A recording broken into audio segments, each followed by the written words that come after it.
ये सबसे पहले आनंदवर्धन सिंह जी का बहुत बहुत अभिनंदन इस नई शुरुआत के लिए और गौरवशाली 5 साल पब्लिक इंडिया के पूरे होने के लिए उनको बधाई। मंच पर मेरे साथ मौजूद आदरणीय सतीश जी, आदरणीय आशुतोष जी, मनोज जी और आप सब देवी और सज्जनों, हमारे समय और समाज की हकीकत बहुत संक्षेप में और बड़ी गहराई से आशुतोष भाई ने और सतीश जी ने बताई।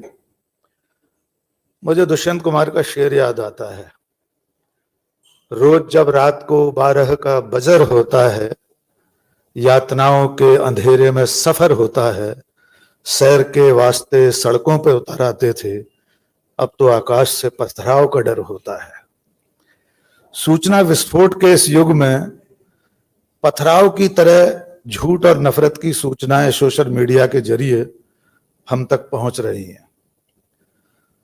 चूंकि सोशल मीडिया, डिजिटल मीडिया ये अपनी शैशवावस्था को पूरा करके अब किशोरावस्था में आ चुका है और उतना ही खतरनाक होता जा रहा है जितना एक शैतान किसी सभ्य समाज में, किसी लोकतांत्रिक राष्ट्र राज्य में डिजिटल मीडिया कितना नुकसान पहुंचा सकता है, इसका भारत सबसे बड़ा उदाहरण है। मैं एक बहुत छोटे से उदाहरण से आशुतोष जी बात याद दिलाना चाहता हूं। 2015 की बात है, बहुत सारे लोगों को हो सकता है याद हो या न हो। मैं डेडलाइन इंडिया में संपादक था, न्यूज पोर्टल। मेरे साथियों ने एक दिन दोपहर में ऑफिस में मुझे 3-4 तस्वीरें बताई कि माननीय प्रधानमंत्री जी सिंहस्थ में स्नान करने उज्जैन आए थे आज। अशोक भाई, अगर आपको याद हो, वानखेड़े जी, 2015 की बात है, प्रधानमंत्री बने 1 साल हुआ था। सहज भाव से मैंने कहा ठीक है, प्रधानमंत्री आए थे, खबर है, सिंहस्थ में स्नान किया, लगा दो। उचटती नजर से मैंने तस्वीरों को देखा, 3 या 4 तस्वीरें थी। मैंने कहा आई कहां से है? बोले साहब सोशल मीडिया पे, फेसबुक पे कई लोगों ने डाली है। बस उचटती नजर से मुझे एक पल के लिए मुझे कुछ 1-2 चीजें ऐसी खटकी जो मुझे लगा प्रधानमंत्री इस रूप में सिंहस्थ में नहीं हो सकते। नंबर 1, उनके साथ जो सुरक्षा गारद था वो प्रधानमंत्री वाला नहीं था। ब्लैक कैट कमांडो पीएम के साथ नहीं चलते, काली वर्दी वाले, वो सीएम और बाकी सुरक्षा वालों के साथ चलते। दूसरे, उसमें कैलाश विजयवर्गीय जो मध्य प्रदेश में उससे पहले की सरकार में मंत्री थे, उनकी तस्वीर थी, लिखा था कैप्शन में प्रभारी मंत्री, वो उनके साथ थे। मुझे खबर लगते रखते मैंने रोका, मैंने कहा 2 मिनट रुक जाओ। अगर प्रधानमंत्री आज मध्य प्रदेश में थे तो आज सुबह के अखबारों में कहीं खबर छपी होगी, मध्य प्रदेश आने वाले हैं, सिंहस्थ में स्नान करेंगे। अखबार लाओ, अखबार की फाइल मंगाई, किसी अखबार में कोई सूचना नहीं थी कि प्रधानमंत्री आज मध्य प्रदेश में आ रहे हैं। फिर मैंने कहा इसको क्रॉस चेक करो। ये फैक्ट चेक तो अब शुरू हुआ है बहुत कुछ साल पहले। हमने कहा ये तस्वीर है प्रधानमंत्री की, फोटोशॉप नहीं लग रहा, कहीं ऐसा नहीं लग रहा किसी और के धड़ पर उनका चेहरा लगा दिया गया हो। कैलाश विजयवर्गीय भी बिल्कुल ठीक ठीक दिखाई दे रहे हैं, सब कुछ सही है, सिंहस्थ में स्नान कर रहे हैं, सब कुछ सही है।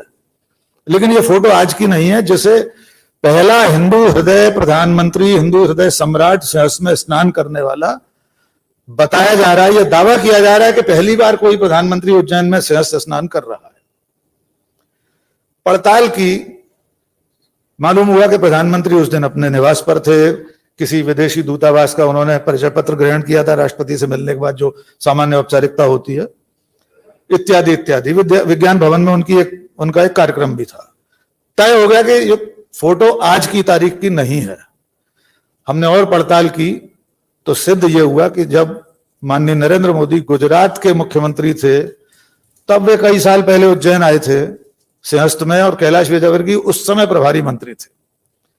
पर वो तस्वीरें सिर्फ मेरी वेबसाइट पर उस रूप में नहीं लगी, पर सोशल मीडिया की न जाने कितने हैंडल्स पर, न जाने कितने फेसबुक प्रोफाइल पर, फेसबुक पेजेस पर लग गई कि देश का पहला हिंदू हृदय प्रधानमंत्री है जो सिंहस्थ में स्नान कर रहा है।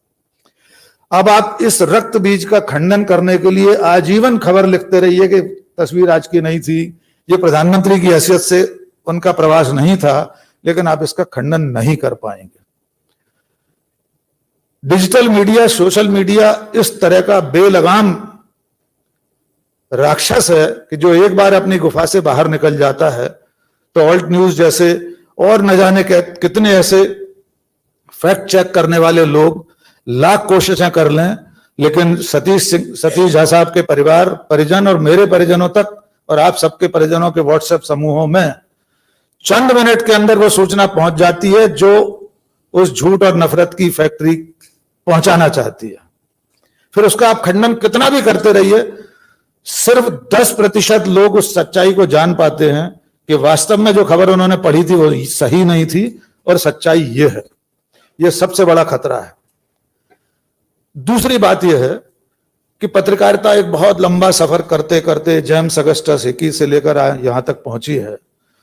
पहले प्रिंट, फिर इलेक्ट्रॉनिक और अब डिजिटल। इस पूरी प्रक्रिया में सबसे बड़ी और सबसे खतरनाक बात यह है कि किसी की कोई जवाबदेही नहीं है, कोई जिम्मेदारी नहीं है। प्रिंट मीडिया में हम लोग, मैं 4-5 अखबारों का संपादक रहा हूं, प्रिंट लाइन में नाम छपता है, सिर के ऊपर प्रिंट लाइन में स्टार बना रहता है, पीआरबी एक्ट के अंतर्गत समाचार चयन के लिए उत्तरदायी। 15-15 साल मुकदमे चले हैं बतौर संपादक हम पे खबरों को लेकर। लेकिन आज की तारीख में ये डिजिटल मीडिया 2 हिस्सों में हमें बांटकर देखना होगा। एक वो जो गैर जिम्मेदार तरीके से फेसबुक, ट्विटर को समाचार परोसने का माध्यम बनाकर बैठे हुए लोग हैं। वे पत्रकार नहीं है, उनकी कोई जवाबदेही नहीं है। उन्हें कहीं से कोई सूचना मिली, कोई तथ्य मिला, कोई वीडियो मिला, उन्होंने सोशल मीडिया पर वायरल कर दिया। ये 6 इंच 12 इंच का मोबाइल जिसके हाथ में है, हर वो आदमी सूचना प्रदाता बना हुआ है, खबर को प्रचारित करने वाला माध्यम बन गया है। और दूसरी तरफ आधा हिस्सा वो है जो यहाँ सभागार में बहुत सारे लोग बैठे हैं, आशुतोष जी हैं, सतीश जी, आनंद जी हैं, बहुत सारे हम सब लोग हैं जो news portals, websites, YouTube channel चला रहे हैं।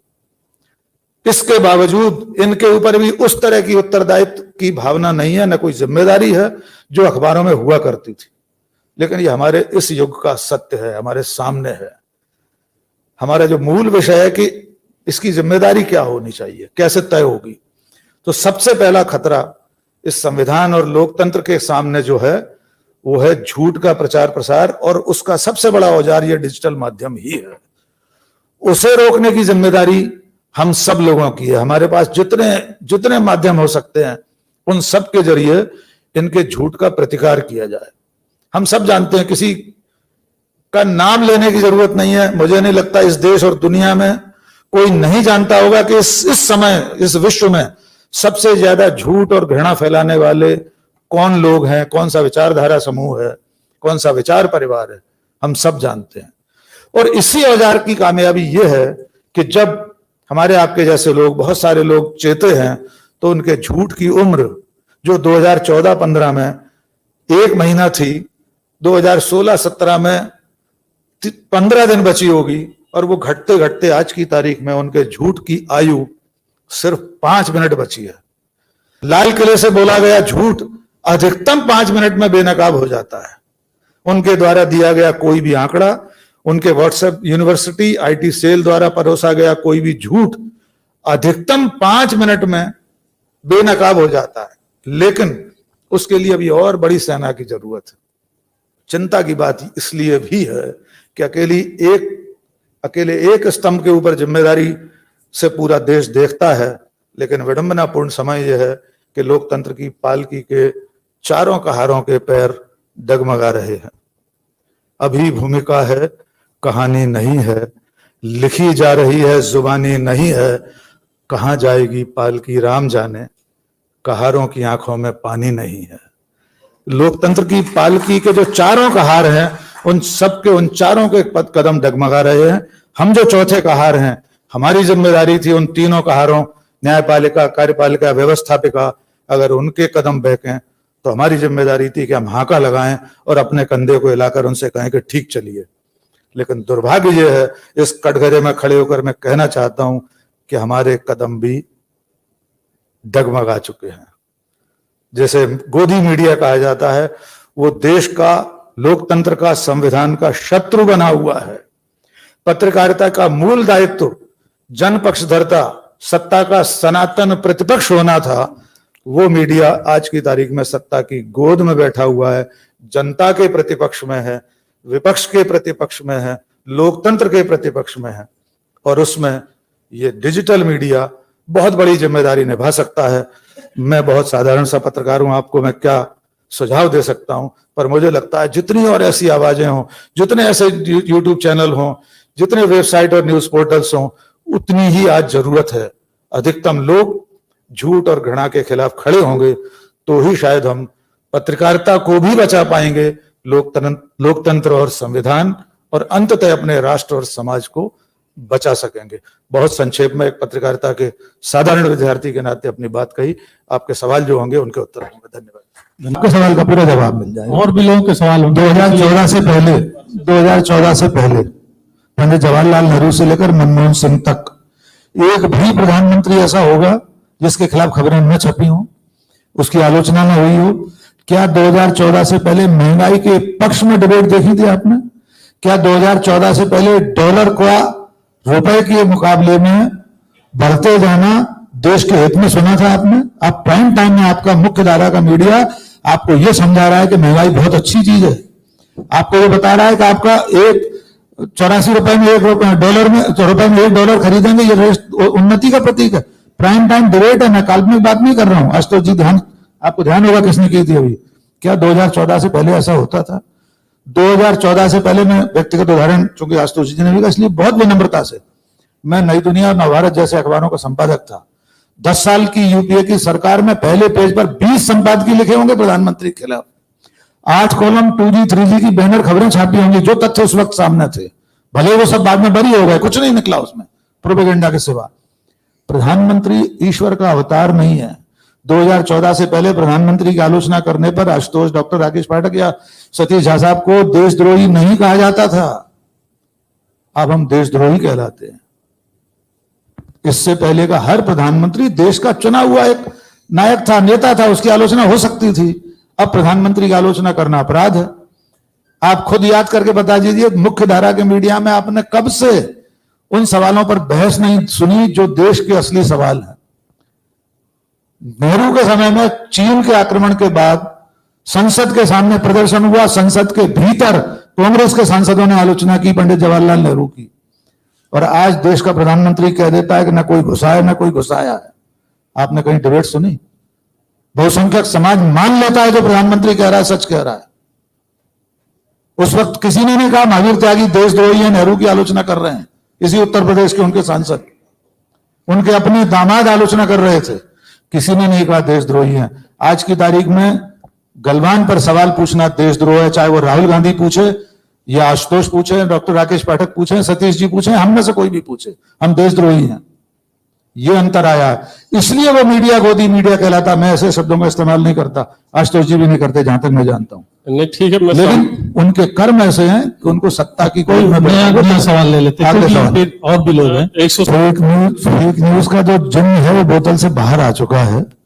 अब उसे बोतल में भीतर पहुंचाने का काम हम लोगों के बस में नहीं है, बहुत आसान नहीं है, क्योंकि हमारा समाज, हमारा देश इस कदर उस झूठ के लपेटे में आ चुका है कि हम लोग भी थक जाते हैं। ईमानदारी सच बताएं कि असली खबर क्या है। वो जैसा आशुतोष जी ने कहा कि खबर तो एक ही होती है, खबर का तथ्य है वो बिल्कुल सुनिश्चित है कि ये खबर है मूलतः।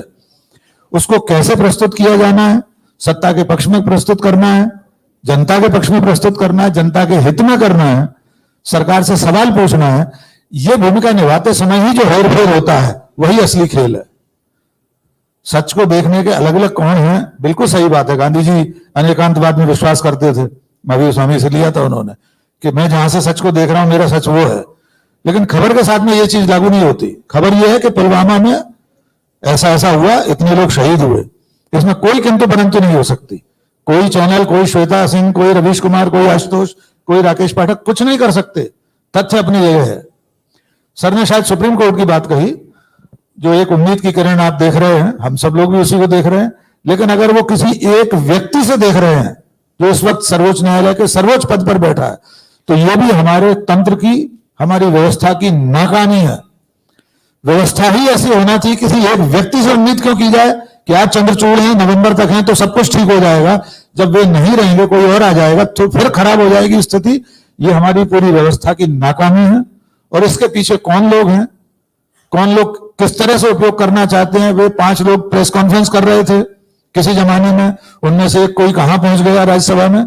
ये सवाल जब तक जनता को नहीं मचेंगे, हमारी जिम्मेदारी सिर्फ इतनी है, खबर को परोस देने की, खबर के तथ्यों को रख देने की। कुतुबनुमा एक हुआ करता था, इंडिकेटर। पत्रकारिता का काम सिर्फ इंडिकेटर का काम है, इसके बाद जनता को तय करना है। और क्षमा कीजिए, मैं बहुत व्यथित होकर हर बार कहता हूं कि अब कुछ जिम्मेदारी जनता के ऊपर भी डाल दीजिए। सिर्फ सुप्रीम कोर्ट, सिर्फ मीडिया, सिर्फ राहुल गांधी, सिर्फ भारतीय राष्ट्रीय कांग्रेस या XYZ या नरेंद्र मोदी, अमित शाह, जनता को तय करने दीजिए उसकी नियति और उसका भाग्य। अगर उसको यही बदहाली मंजूर है तो हमारा कोई नहीं होते उससे, इसमें से निकालने वाले।